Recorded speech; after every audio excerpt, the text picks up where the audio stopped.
Discover the exact campaigns and tactics you need to use to create great results with Facebook ads in 2022.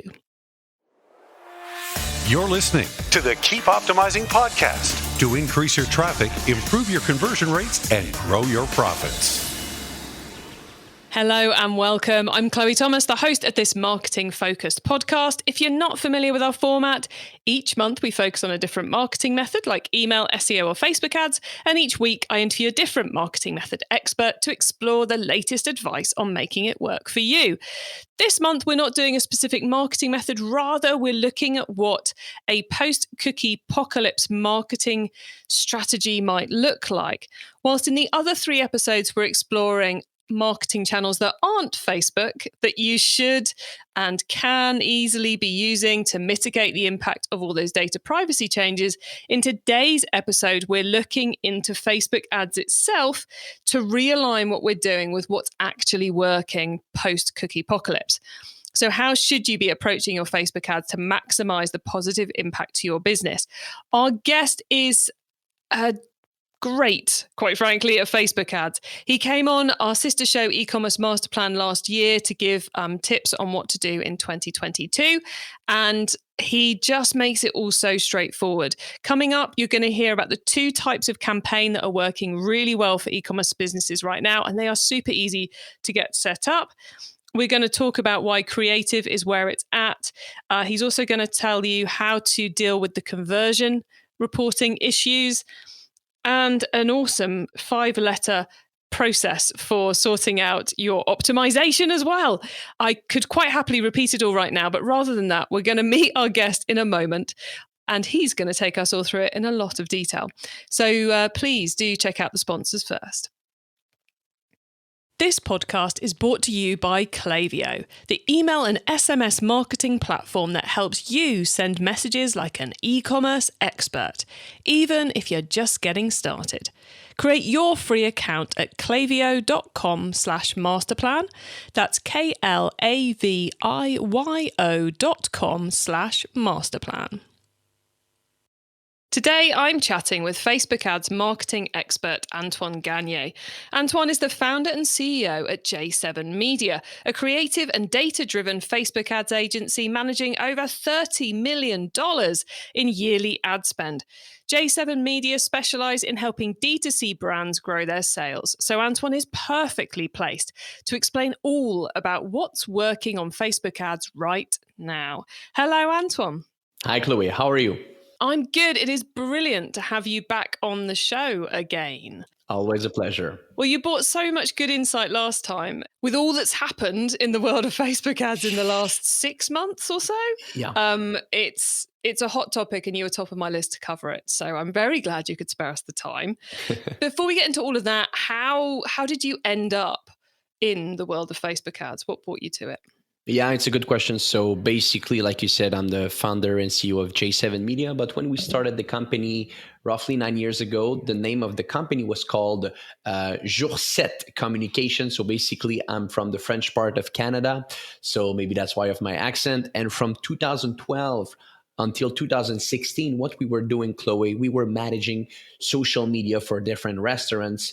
And then it was doing okay from 2012 until 2016. But in 2016, we realized that if you want to reach people on Facebook, you need to pay. So we were already creating a lot of content, but we didn't know how to distribute this content.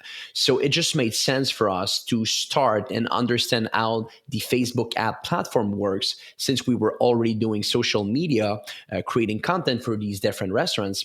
So we started to understand a little bit the platform in 2016. We also changed the name from Jour 7 to J7 Media. And then from then, so I'd say in the past 5 years, we put a lot of time and effort into this platform. And right now we're recording the podcast December 1st, 2021. We are super proud to manage over $30 million a year in Facebook ads for our clients, mainly e-commerce companies, like you said in the intro, D2C companies. And let's be honest, a lot of things changed in the past 6 months, like you said earlier. And I'm super happy to discuss that today with you. Awesome. And I love that you kind of came from the the creative core social media world into this world of ads. So let's then get into what's actually changed on Facebook. What's happened as a result of the iOS 14 updates and everything that's gone along with it? Yeah, so I think it's a really good question, Chloe, and it's important to understand the concept before we talk about the technical things, the technical aspects of everything. So the concept is super simple. So if we just look at the whole advertising ecosystem, let's compare the two main players, Facebook and Google. Okay, so basically, let's take Google. They have an advertising platform, and also, so they own the advertising platform, and also they own where people land. So they own Google Chrome, and I think right now it's more than 65% of people on the internet that browse with Google Chrome. So both of them, but Google here, they own these two platforms. So it's easier for them to navigate around all these different things that are happening, because when you own these two properties, you can do a lot of things because you decide everything you're going to do. On the Facebook side of things now, it's super important to understand that Facebook owned the media platform, the advertising platform. But after that, when someone clicks on one ad, they are redirected on a website. And this website, Facebook do not own the land. So it's super important to understand that in this concept, Facebook was not in a strong position because they only own 50% of the whole equation. So that's super important to understand first. The second thing now, what happened? Everybody knows Apple launched its new updates, iOS 14, which is called the ATT, the App Tracking Transparency. Basically, if you have an iPhone, you have the possibility to say, no, I don't want to be tracked by any of these apps, by Facebook, by Instagram. So because of that, more than 90% of people who have an iPhone, they said, no, I don't want to be tracked by Facebook.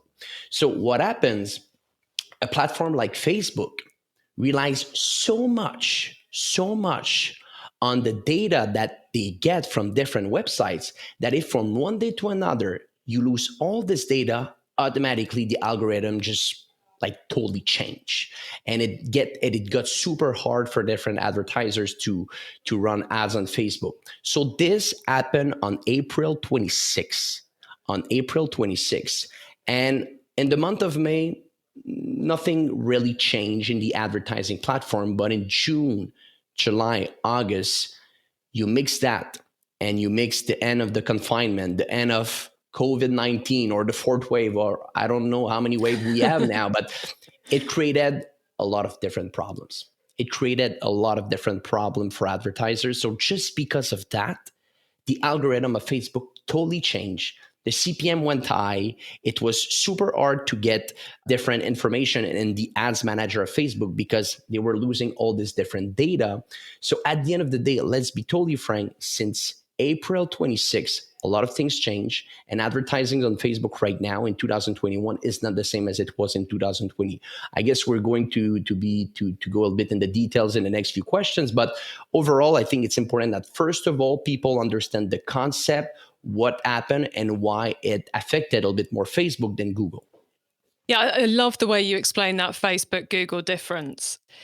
And that timing element, the fact that the change happened on the 26th of April, from that update landing, over 90% of Apple users went, no, I don't want tracking, which I think, wasn't it default was no tracking? You had to turn it on or something, or was it? I can't remember. It was pretty easy anyway to opt out. Yeah. And I think the way you explained it makes it really clear that it's not just about your little slice of data in Facebook.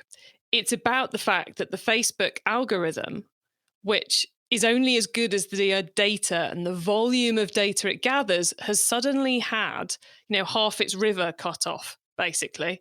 And it's got so much less data, so it can't analyze as well. It hasn't got that quality feeding into it. So even if you think, oh, none of our customers use Apple anyway, I don't know, maybe you only sell phone cases for Samsung or something, it's still going to affect you because the data's not feeding in. Oh, yeah.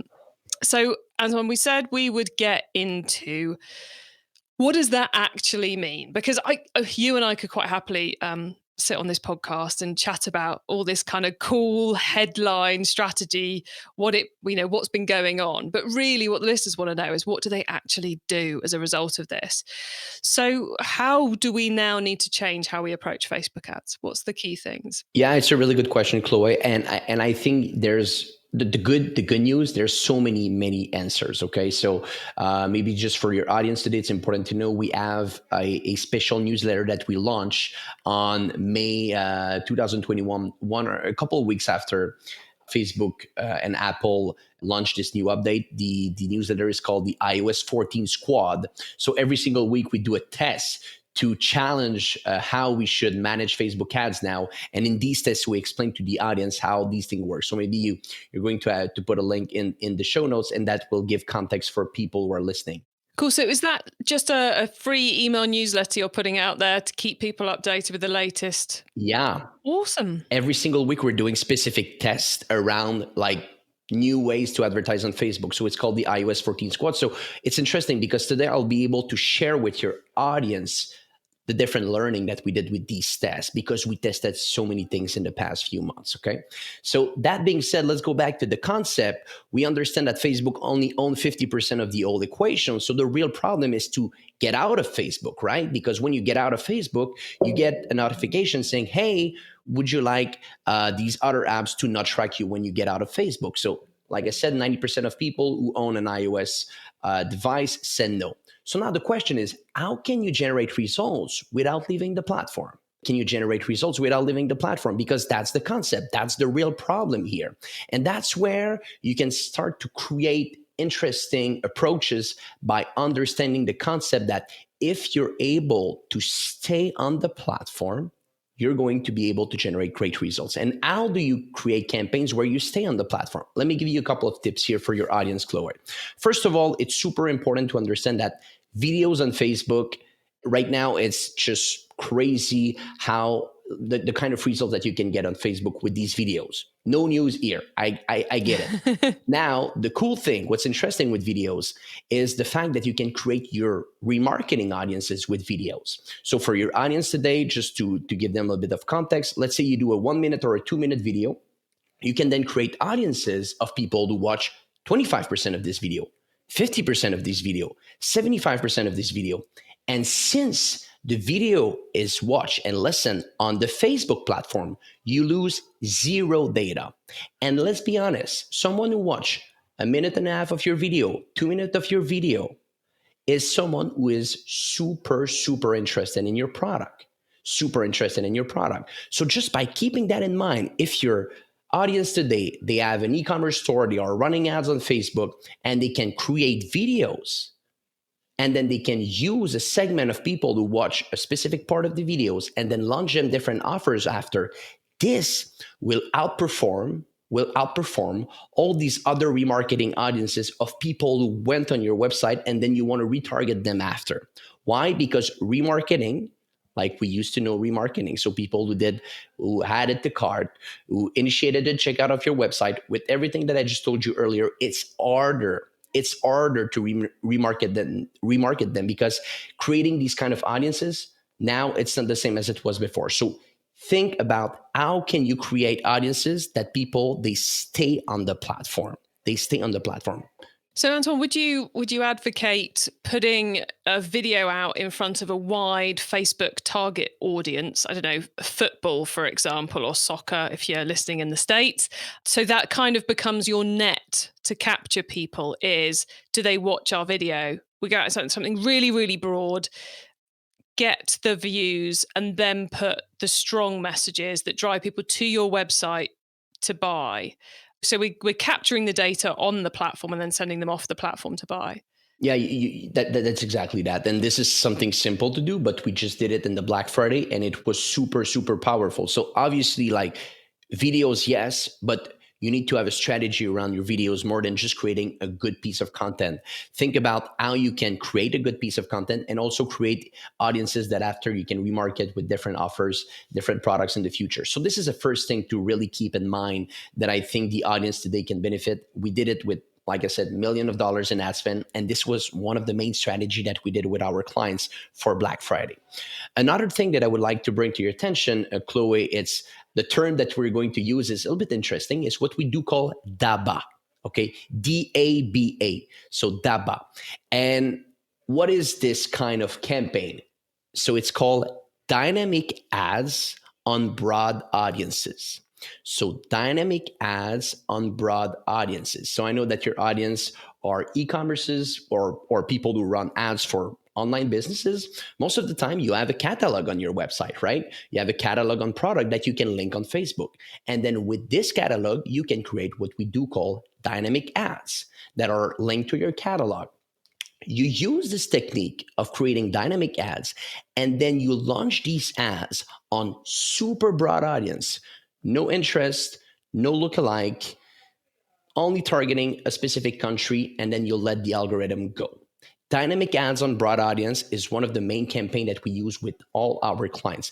And what is very interesting, Chloe, with this approach is we're going to use signals that are on Facebook. So broad audiences on Facebook. And since we have the catalog of the client that we're able to link on Facebook, Facebook is able to find on its platform people that could be interested with these different products because you let Facebook the flexibility to target and to reach anyone in a specific country. When you use broad audiences on Facebook, so you let the algorithm find the right buyers and you use a dynamic ads into this campaign, you could be very surprised with the different results that you can have. So dynamic ads on broad audience, it's another thing that is super resilient post iOS 14. So I guess videos, dynamic ads on broad audience are things that a lot of people should do today. And maybe a third tip that we saw that worked out super well with most of these e-commerces recently is what we do call native content or user-generated content. No news again. A lot of people know this kind of content, but let's be honest. Now, more than ever, we are targeted by ads 24 hours a day. And since it's harder than before to advertise on Facebook, okay, so let's say in 2020, you could have a mediocre ad and still generate results. In 2021 now, with a mediocre ad, you just lose money. Like it's a thing. You're not going to be able to generate anything because of everything that we just discussed earlier. That being said, you need to challenge yourself with your creative. You need to challenge your team. We need to create better ads, and better ads in 2021 on Facebook, on Instagram, on TikTok, or any social media platform. Better ads means you need to understand how people interact on this platform. And people are tired of receiving ads. So you need to create content that do not look like an ad. And right now, the best results that we see with most of our clients are what we do call native content or user-generated content. So basically, it's an ad that doesn't look like an ad. Unboxing, videos of unboxing are super, super powerful right now. Content that you can shoot with your cell phone. Like we have our own video studio inside our agency. And one of the first purchases that we did was an iPhone 13. We shoot a lot of content with an iPhone 13, and we get more results with an iPhone 13 than with a super good camera that's going to shoot content. So I think for people who are listening today, if you're not creating native content or UGC content, you're leaving money on the table. It's so powerful right now. People interact more with these kind of content because it doesn't look like an ad. And then suddenly after, the conversions are there.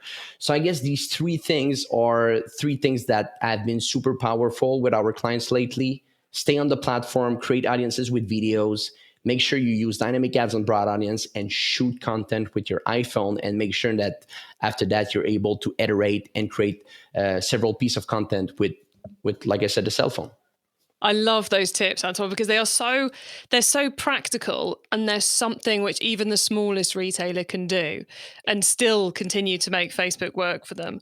We've got the campaign of staying on the platform where we create the video, put it in front of a broad audience, and capture who's actually engaging with it and use that for your sales ads. Yep. And then the DABA campaign, dynamic ads, broad audiences, which is putting your product data, your product catalog feed in as a dynamic ad and putting that in front of the whole of Canada, the whole of the US, the whole of the UK, and letting what's left of the algorithm perform really well for you. It's still super powerful. And maybe one tip that it's not necessarily a tip for a media buyer or an advertiser, but make sure that you integrated the conversion API. You talked that I think the concept of this month on your podcast is cookie apocalypse. I think that's the name right now that people use. The only way to get resilient with everything that happens here is to use what we do call server to server integrations. So basically, instead of using the information from a customer that comes from the Facebook pixel, use the information that comes from the server of your website. That's what we do call server to server integration. And the name that Facebook gives to that is what we do call the conversion API.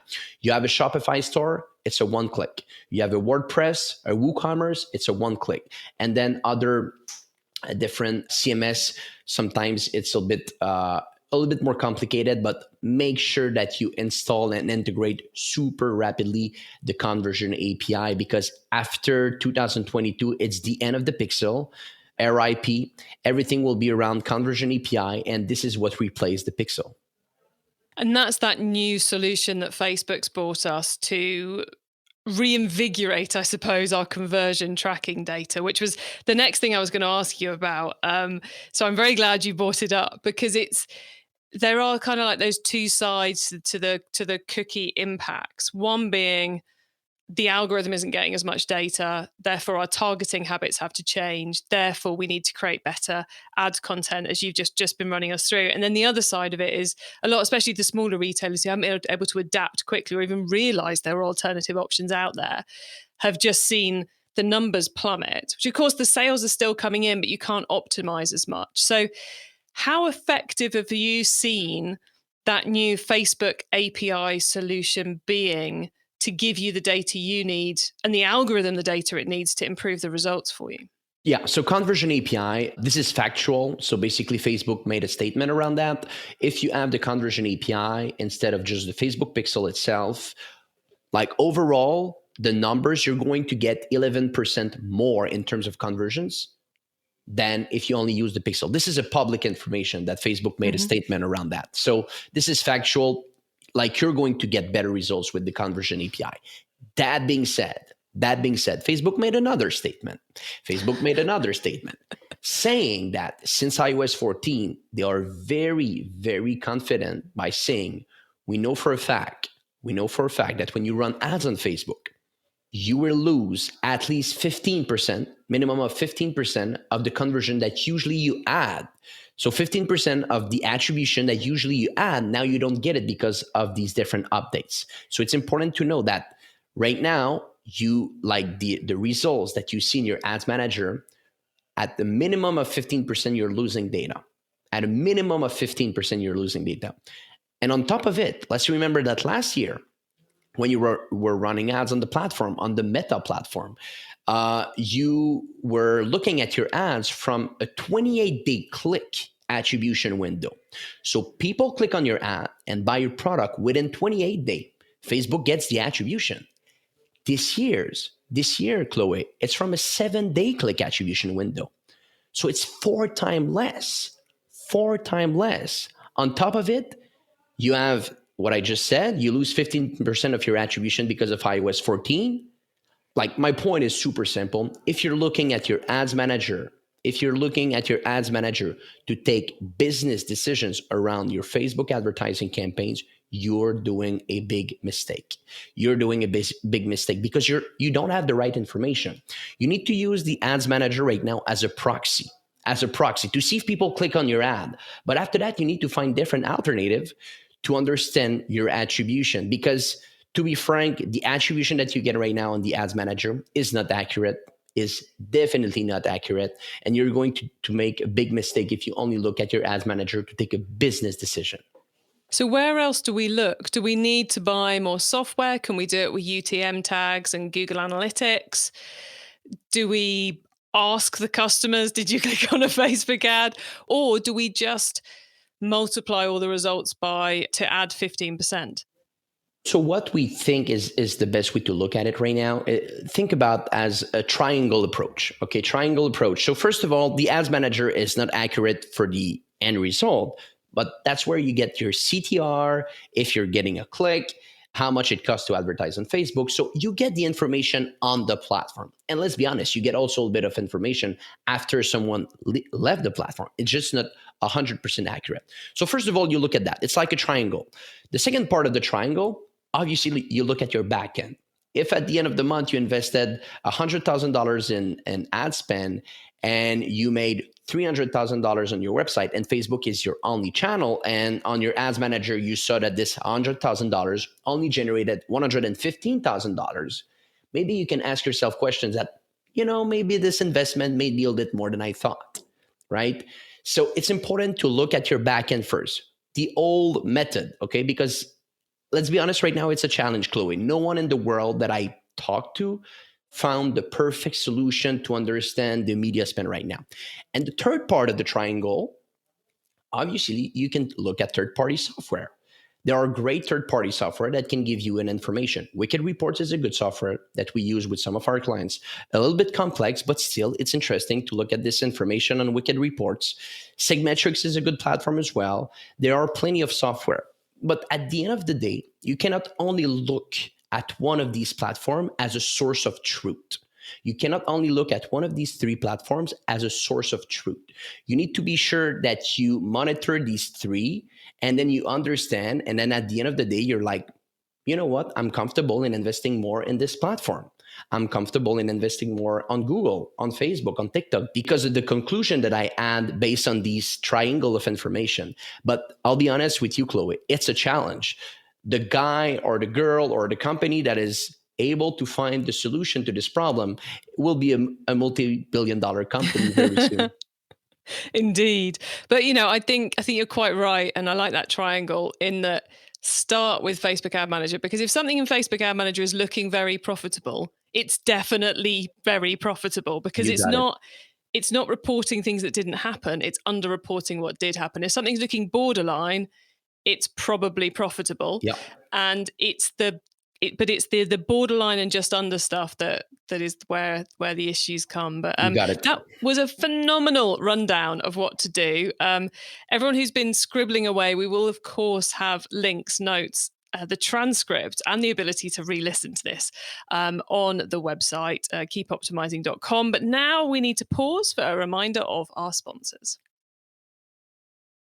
Do you know what the email and SMS marketing platform most frequently recommended by our podcast guests is? Yup, it's Clavio, the email and SMS marketing platform that helps you send messages like an e-commerce expert, even if you're just getting started. Create your free account at clavio.com/masterplan. That's KLAVIYO.com/masterplan. So, Antoine, so far we've gone deep into Facebook ads. Now you get to wow us with your insider knowledge about the whole of this post-cookie apocalypse marketing world. So for the following questions, your answer can be anything to do with that, which of course does include Facebook ads. So, Antoine, are you ready for this? I'm ready, Chloe. Excellent. Let's start with the newbie advice. If we've inspired someone to get going with all these changes, what do they need to know to give themselves the best chance of success? On Facebook? It can be on Facebook, can be generally in the post-cookie apocalypse universe. I think, let's say, I don't know that many things on so many things in the world, but I know quite a lot on Facebook ads. So let's say you're a newbie and you're starting on Facebook right now. Make sure you buy a good phone with a good camera. And we're talking to people that are e-commerce that sell online. Make sure that the product that you sell, you shoot a lot of content with your cell phone, and a lot. And don't invest that much money on these ads. Go at 20, 30 pounds a day, $30 a day, and shoot a lot of content and try to find winners. I think right now what is super interesting in 2021 is you can create great piece of content without spending millions of dollars in investment in a studio. So take your cell phone, create content, and launch it on Facebook. Launch a different ads for your e-commerce product, and I guess you'll find good results. Excellent. Yeah, I like that. Keep working the creative. Now, once you've started, of course, you've got to keep optimizing. So what's your favorite way to improve performance? This is great. So we have a strategy that we do call the PAXO. Okay, we have a strategy that we do call the PAXO. So maybe you can see a pyramid. Okay, so just see a pyramid, and the PAXO is an acronym for 5 pillars of optimization. So maybe I'll just give that to your audience today. The PAXO is an acronym for P, parameters. So you first of all, you always look at the parameters of your campaign. Are you following the best practices? The A after that is for audiences. So after looking at the parameters, look at your audiences. Again, use the best practices. Broad audiences are something that are working very well right now. So make sure that you use that. The C is for creative. So after looking at your parameters and your audiences, now it's time to work on your creative, but do it. And the third step, make sure that first of all, you look at your parameters and your audiences. It's faster and you're going to get results faster by doing this.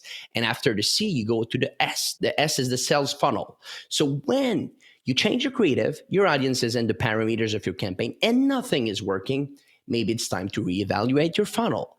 And then if after that things are not working, go at the O, and the O is the offer.